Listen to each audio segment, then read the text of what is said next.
샬롬 할렐루야. 로마서 8장 12절에서 16절이요. 그러므로 형제들아 우리가 빚진 자로 돼 육신에게 져서 육신대로 살 것이 아니니라. 너희가 육신대로 살면 반드시 죽을 것이로되 영으로서 몸의 행실을 죽이면 살리니 무릇 하나님의 영으로 인도함을 받는 사람은 곧 하나님의 아들이라. 너희는 다시 무서워하는 종의 영을 받지 아니하고 양자의 영을 받았으므로 우리가 아바 아버지라고 부르짖느니라. 성령이 친히 우리의 영과 더불어 우리가 하나님의 자녀인 것을 증언하시나니. 아멘. 성령의 음성 주간 인도 13번째 육체의 소욕입니다. 성령의 음성에 순종하지 못하게 하는 육체의 소욕은 무엇이며 성령의 음성을 듣는 데 있어서 어떤 작용을 하는지 살펴봅니다. 성령의 음성을 밝히 들으려면 마음에서 비진리를 벗어버려야 합니다. 비진리는 첫째로 육신의 생각을 발동시킵니다.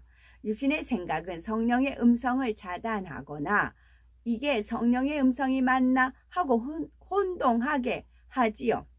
성령께서 아무리 음성을 들려주셔도 육신의 생각이 강한 만큼 들을 수가 없습니다. 결국 자기 생각을 쫓아가게 되는데 이는 엄밀히 말하면 원수마귀 사단의 주관대로 쫓아가는 것입니다. 그런데 진리의 말씀을 듣고 읽고 배우다 보면 성령의 음성과 육신의 생각이 어느 정도 분별이 됩니다. 진리를 쫓게 하는 쪽이 성령의 음성이지요. 마음에서 비진리를 벗어버리는 만큼 육신의 생각도 점점 줄어들고 그런 만큼 성령의 음성도 더 밝히 들을 수가 있습니다. 비진리는 둘째로 육체의 소욕을 발동시킵니다. 진리를 배워가다 보면 성령의 음성과 육신의 생각이 어느 정도 분별되지만 많은 성도가 성령의 음성대로 순종을 못합니다. 이는 성령의 음성에 순종하기 싫어하는 마음이 있기 때문입니다. 달리 말하면 성령의 소욕을 쫓고 싶은 마음보다는 육체의 소욕을 쫓고 싶은 마음이 더 크기 때문이지요.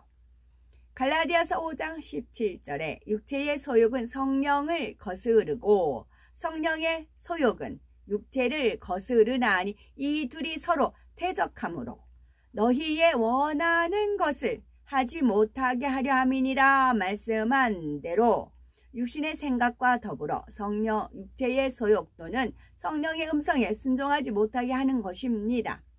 그러면 육체의 소욕은 무엇이며 성령의 음성을 듣는 데 있어서 어떤 작용을 하는지 구체적으로 살펴봅니다. 육체의 소욕은 쉽게 말하면 육체가 하고 싶어 하는 바입니다. 여기서 육체는 단순히 사람의 몸을 가리키는 말이 아닙니다. 영적으로 비진리의 속성이 구체적인 행함으로 드러나는 것을 총칭합니다. 따라서 육체의 소욕은 마음의 비진리를 구체적인 행함으로 드러내려고 하는 속성이라고 할 수가 있습니다. 육체의 소욕은 성령의 소욕을 거스릅니다. 예를 들어 성령께서는 원수도 사랑하라 하시는데 미움이라는 육체의 소욕이 강하면 막상 미운 사람을 볼 때 성령의 음성에 순종하기가 싫어집니다. 상대를 고운 눈으로 보고 싶지 않지요. 뾰족한 눈으로 퉁명스럽게 말하고 싶고 상대를 콕콕 찌르는 말을 한바탕 쏟아내면 속이 후련할 것 같습니다. 다른 예로 성령께서는 쉬지 말고 기도하라고 하십니다. 그런데 교회에 갈 시간이 다 되었는데도 오늘은 TV를 좀 쉬다가 일찍 자고 싶은 마음이 간절합니다. 육이 편하고 즐거운 대로 행하고 싶은 것이지요. 이처럼 육체를 쫓기를 원하는 마음이 바로 육체의 소욕입니다. 아까 말씀 시편 읽어드린 말씀 여호와의 법도를 따르는 자는 명철해진다고 했죠. 그러면 결과가 모든 거짓 행위를 미워한다. 이것도 성령의 소욕을 쫓아가는 삶입니다. 대신에 거짓 행위를 좋아한다. 반대이죠. 갈라디아서 5장 16절에 내가 이르노니 너희는 성령을 쫓아 행하라. 그리하면 육체의 욕심을 이루지 아니하리라 말씀합니다. 바로 육체의 소욕을 쫓지 않으려면 늘 성령의 소욕을 쫓아 행하면 됩니다. 성령의 음성을 듣거나 어떤 것을 주관받을 때마다 그대로 행하면 되지요. 이렇게 성령의 소욕을 쫓아 계속 행해 나가면 육체의 소욕이 점점 약해지다가 결국은 없어집니다. 마음에서 육체의 소욕 근원인 비진리가 점점 사라지기 때문이지요. 처음에는 육체의 성령의 소욕만 쫓는 것이 어렵게 느껴질 수도 있습니다. 두 마음이 싸우기 때문이지요. 즉 육체의 소욕과 성령의 소욕이 맞서 싸우지요. 이 싸움은 주로 믿음의 2단계에서 가장 격렬합니다. 믿음의 1단계에서는 싸울 일이 별로 없습니다. 대부분 믿음의 1단계에서는 세상에 살 때처럼 육체의 소욕을 쫓아 행하지요. 아직 진리를 잘 모르기도 하거니와 말씀에 온전히 순종해야 한다는 필요성을 절실하게 못 느끼기 때문입니다. 물론 좋은 중심을 가진 사람은 주님을 영접하자마자 말씀을 듣는 대로 열심히 순종하기도 하지만 그런 경우가 많지는 않습니다. 대부분의 성도님들은 믿음의 2단계에 접어들면서부터 말씀대로 살기 위해 힘쓰기 시작합니다. 말씀을 들어서 천국과 지옥, 심판에 대해 알았기 때문에 말씀에 순종하려고 노력하지요. 그런데 구습이 아직 남아있기 때문에 성령의 소욕을 쫓는 것이 쉽지만은 않습니다. 물론 성령 충만함을 잃지 않는다면 믿음의 2단계에도 쉽게 통과할 수가 있지요. 그러나 대부분 사람이 성령 충만함을 계속 유지하지 못하기 때문에 마음의 싸움을 거치게 되지요. 믿음의 2단계 중에서도 싸움이 가장 격렬한 시점은 자기 안에 진리와 비진리의 비율이 반반일 때입니다. 성령의 소욕과 육체의 소욕이 가장 팽팽하게 맞서기 때문이지요. 로마서 7장 15절에 나의 행하는 것을 내가 알지 못하노니 곧 원하는 이것을 행하지 아니하고 도리어 미워하는 그것을 함이라 했습니다. 즉 육체의 소욕이 성령의 소욕을 거스르고 비진리를 행하도록 이끈다는 말이지요. 21에서 24절에는 그러므로 내가 한 법을 깨달았노니 곧 선을 행하기 원하는 나에게 악이 함께 있는 것이로다. 내 속 사람으로는 하나님의 법을 즐거워하되 내 지체 속에서 한 다른 법이 내 마음의 법과 싸워 내 지체 속에 있는 죄의 법 아래로 나를 사로잡아 오는 것을 보는도다. 오호라 나는 공고한 사람이로다. 이 사망의 몸에서 누가 나를 건져내랴 했습니다. 이처럼 선을 행하기를 원하는 마음과 악을 행하기를 원하는 마음이 싸우고 있으면 참으로 공고하지요.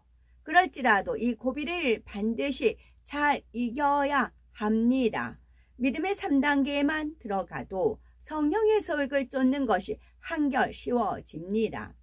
3단계 초입에는 잠시 두 마음이 맞설 때도 있지만 이내 돌이켜 성령의 소욕을 쫓지요. 그런데 많은 분이 믿음의 2단계에서 지쳐버립니다. 사람에 따라서 싸움이 1년, 2년도 가고 심하게는 5년, 10년 그 이상도 갑니다. 싸움이 지속되면서 계속 마음이 공고하니 신앙생활이 힘들게 느껴집니다. 악을 벗어나가는 것이 신앙생활임을 알면서도 충만함을 잃어버리니 악을 더 쌓아가지요. 전에 버렸던 세상 것을 다시 취하기도 합니다.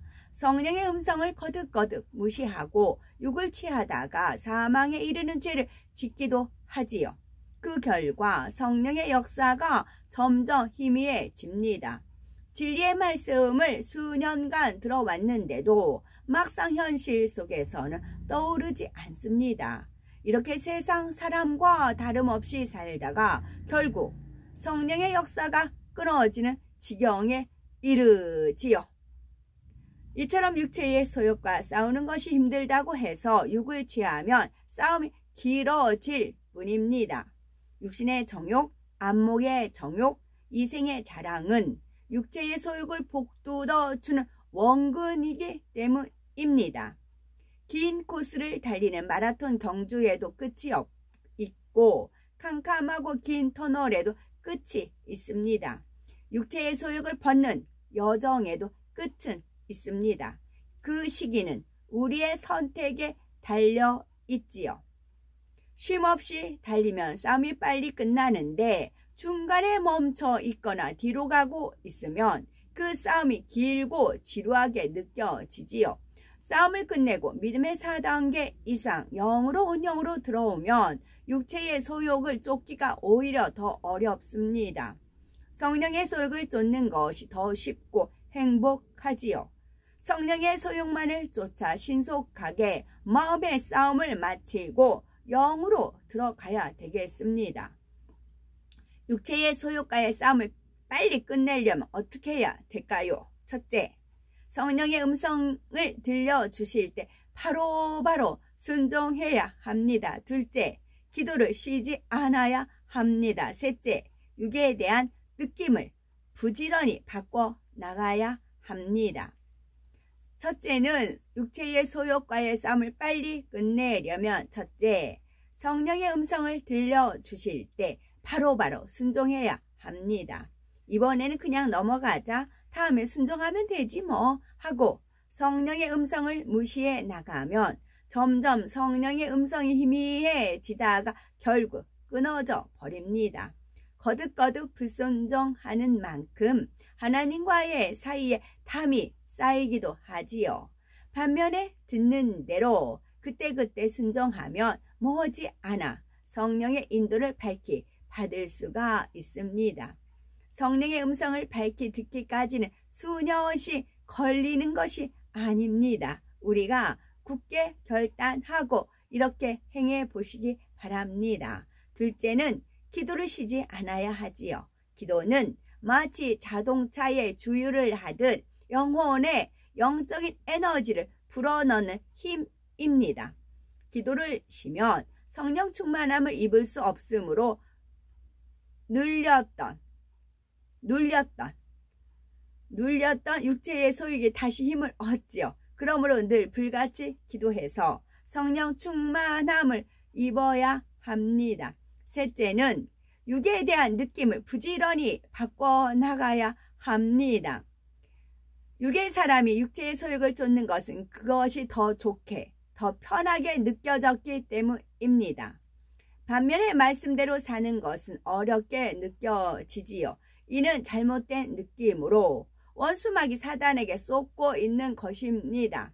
실상은 성령의 소욕을 쫓는 쪽이 더 편하고 행복합니다. 그런데 왜 육의 사람은 비진리를 쫓는 것이 더 좋다고 느낄까요? 구습이 몸에 배어있기 때문입니다. 주님을 영접하고 재용서 받기 전에 우리는 세상 풍속을 쫓아 육체의 욕심을 따라 살았습니다. 성령께서 원하시는 바가 아니라 우리 자신이 원하는 바를 행했지요. 이 구습이 몸에 배어 있는 한은 육체의 소욕을 쫓는 것이 편하게 느껴집니다. 또 육체의 소욕을 쫓으면 잠시나마 즐거움을 얻기도 합니다. 그러나 이는 순간에 불과하고 그 시간이 지나면 오히려 공고하지요. 즐거움은 이내 사라지고 허무함만 남습니다. 그러니 기도를 쉬는 것은 즐겁고 기도하는 것이 어렵다. 이렇게 느꼈던 사람은 그 느낌을 바꿔야 합니다.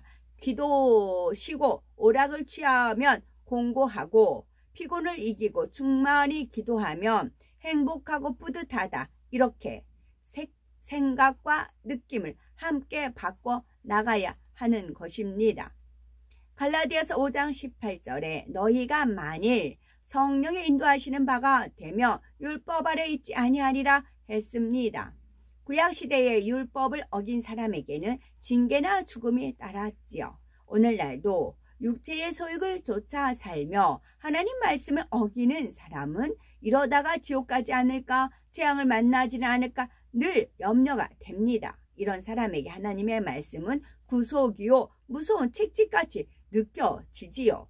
반면에 육체의 소욕을 다 벗어버리고 성령의 소욕을 쫓아 사는 사람은 늘 자유와 평안을 누리며 삽니다. 율법에 구속받을 일이 없지요. 성령 충만하니 참된 기쁨과 평안, 천국 소망이 넘칩니다. 어디서 무엇을 하든지 늘 찬양이 솟아나고 공의의 법대로 항상 하나님께 지킴받고 축복받으며 살아갑니다. 재앙이나 사고를 만날 일이 없고 외로움이나 근심, 걱정, 두려움 같은 어둠이 틈탈 수가 없지요. 성령께서 늘 동행하기 때문입니다. 성령의 음성을 밝히 듣는 비결은 간단합니다. 마음의 비질리를 다 벗어버리고 성결한 마음을 이루는 것이지요. 하나님을 닮은 성결한 자녀가 되면 자연히 하나님과 밝히 교통하게 됩니다. 마음과 뜻이 하나 되기 때문이지요. 무엇을 마음에 품든지 무슨 말을 하든지 혹은 무엇을 행하든지 늘 하나님께서 원하시는 대로 할 수가 있습니다. 이처럼 성령과 밝히 교통하며 하나님과 동행하는 기쁨을 직접 느껴보시기 바랍니다. 또한 이 마지막 때에 아버지 하나님의 사랑과 크신 뜻을 마음껏 펼치는 존귀한 자녀가 되셔야 되겠습니다. 아멘.